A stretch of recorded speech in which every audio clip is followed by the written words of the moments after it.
어제 말씀은 하나님의 구원을 경험한 시인이 하나님을 기쁨으로 찬양했습니다. 그리고 오늘 말씀은 의의 문, 하나님 안에 들어가는 것에 대해서 주님을 찬양하고 자신의 열정을 고백하고 있습니다. 오늘 본문 19절을 보면 내게 의의 문을 열지어다. 내가 그리로 들어가서 여호와께 감사하리로다.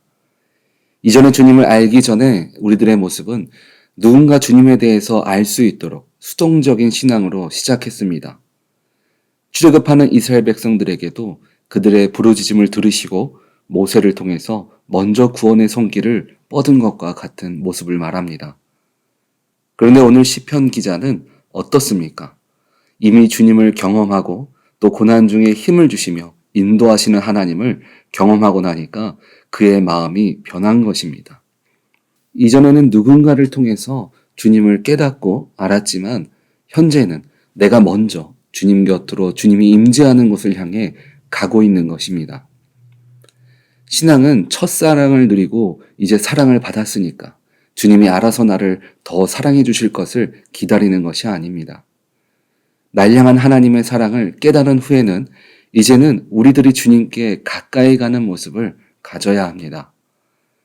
그 모습을 오늘 시편 기자는 잘 보여주고 있습니다. 그런데 여기서 우리가 하나님에 대한 존재를 알았다고 해서 그냥 막 주님 곁으로 가면 된다라고 말하고 있지 않습니다. 하나님의 곁으로 우리가 향해서 갈 때에 우리가 준비되어야 하는 모습을 이어서 말해주고 있습니다. 본문 20절을 보면 이는 여호와의 문이라 의인들이 그리로 들어가리로다. 의인은 하나님께로부터 구원받은 자를 말합니다. 이제는 세상에 속해 있지 않고 하나님께 속한 사람을 말하는 것입니다. 그리고 하나님께 속한 자의 특징이 무엇이냐면 하나님의 말씀에 반응하는 사람을 말하는 것입니다. 우리가 하나님의 말씀에 반응한다는 것은 하나님께 속한 자가 되는 것을 말합니다. 내가 어디에 있든지 주님께서 뜻하신 곳에 서 있는 사람이 되는 것, 주님 품 안에 거하는 자가 되는 것입니다. 그렇다면 어떤 의인이 하나님께 쓰임받는 자가 될까요? 돈 많은 의인, 똑똑한 의인, 건강한 의인? 그 기준을 본문 22절은 이렇게 말합니다. 건축자가 버린 돌이 집 모퉁이의 머릿돌이 되었나니. 건축자가 버린 돌이라는 것은 아무 곳에서도 쓸 곳이 없어서 버려둔 돌과 같은 존재를 말합니다. 어떤 사람은 축복받은 사람을 이렇게 평가합니다. 신앙도 있는데 세상에 물질이 많은 사람, 신앙도 있는데 세상 권세를 가진 사람 등 세상이라는 기반 속에 성공한 크리스찬이 축복받은 사람의 기준으로 생각할 때가 있습니다. 물론 하나님은 그런 성공한 세상적인 성공으로 가 있는 사람들도 하나님이 사용하십니다. 그런데 하나님께서 말씀하시는 쓰임받을 수 있는 사람의 범위는 달랐습니다. 버려진 모퉁이 돌과 같은 아무런 재능도 없고 능력이 없는 쓸모가 없어서 버려진 돌과 같은 사람들까지도 주님은 든든한 집을 세워나가게 만들어 주십니다. 이 모든 것들이 하나님 안에 거하는 자들을 향한 주님의 축복입니다. 그렇다면 믿는 자로 하나님이 세우시고 이끄시는 삶을 살아가기 위해서 우리는 오늘 성경이 말하는 의의 문에 들어가는 믿음의 자녀가 되어야 합니다. 그래서 오늘 우리는 오늘 말씀을 통해서 어떤 사람이 여호와의 문에 들어갈 수 있는가를 함께 나눠보도록 하겠습니다. 첫 번째는 하나님의 은혜를 아는 자입니다. 오늘 시편 기자는 하나님의 은혜를 이미 아는 자였습니다. 나의 인생이 주님께서 이루어 주시고 인도하시는 분이라는 것을 정확하게 알았습니다. 이전에는 은혜가 나에게 주어지기만을 기다렸지만 그 은혜가 나의 인생을 덮을 수 있도록 이제는 우리가 주님께로 나아가야 합니다. 우리가 은혜를 안다는 것은 우리의 눈이 이제 세상을 향하지 않고 주님을 바라보는 인생이 되는 것을 말합니다. 그래서 우리는 현재 나에게 은혜 주시는 하나님을 발견할 수 있어야 합니다. 머리로 아는 하나님의 은혜가 아니라 지금 나에게 주어진 하나님의 은혜를 깨닫는 자가 되어야 합니다. 오늘 하루 하나님께서 여러분들에게 허락하신 은혜는 무엇입니까? 눈을 뜨고 내가 생활하는 모든 것 가운데 주님의 은혜가 미치지 않은 것은 하나도 없습니다. 그 주님을 발견하고 감사함으로 주님을 더욱 가까이 하시기 바랍니다. 두 번째는 주님의 이름을 구하는 자입니다.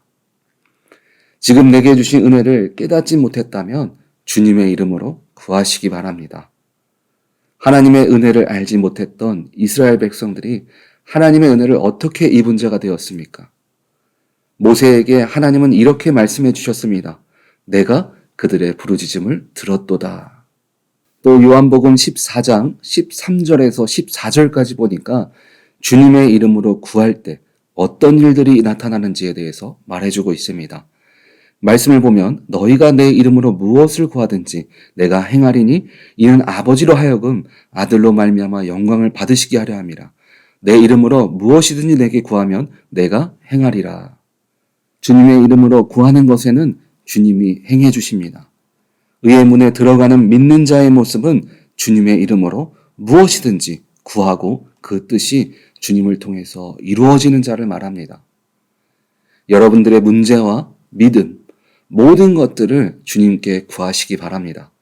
그러면 주님이 우리들에게 허락해 주실 줄 믿습니다. 세 번째는 주님의 이름으로 오는 자가 되어야 합니다.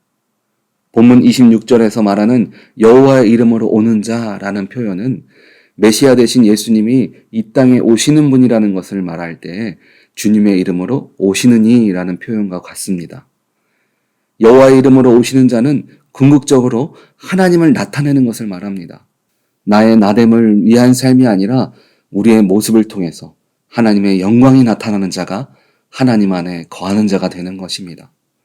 내가 무엇을 하든 주님의 영광을 나타내는 삶을 위해서 노력하고 전진하는 자에게 하나님은 축복해 주십니다. 내가 하나님을 위해서 헌신하고 나의 것을 손해보면서 드리는 것 같지만 결국 그 모든 것들은 주님께서 채워주시고 축복해 주시는 길이라는 것을 기억하시기 바랍니다. 그래서 우리는 교회에서 봉사를 해도 사람을 만나도 나를 위해서가 아니라 주님을 위해서 행할 때 내가 행한 것보다 더 값진 것으로 우리를 채워주시고 영적인 충만함을 하나님께서 허락해 주심을 믿으시기 바랍니다. 믿는 자의 삶은 하나님의 은혜가 내리기만을 기다리는 자가 아닙니다. 하나님의 은혜가 있는 곳으로 나아가는 모습을 갖는 자입니다. 우리 오렌지 하님께 성도님들은 하나님의 은혜를 알기를 힘쓰며 나아가시기 바랍니다. 내가 걸어가는 모든 것 가운데 주님의 이름으로 구하고 의지하며 걸어감으로 우리의 삶을 통해 주님의 영광이 온전히 나타냄을 통해서 하나님의 은혜 안에 먼저 들어가는 자 되시기를 주님의 이름으로 축원드립니다. 아멘.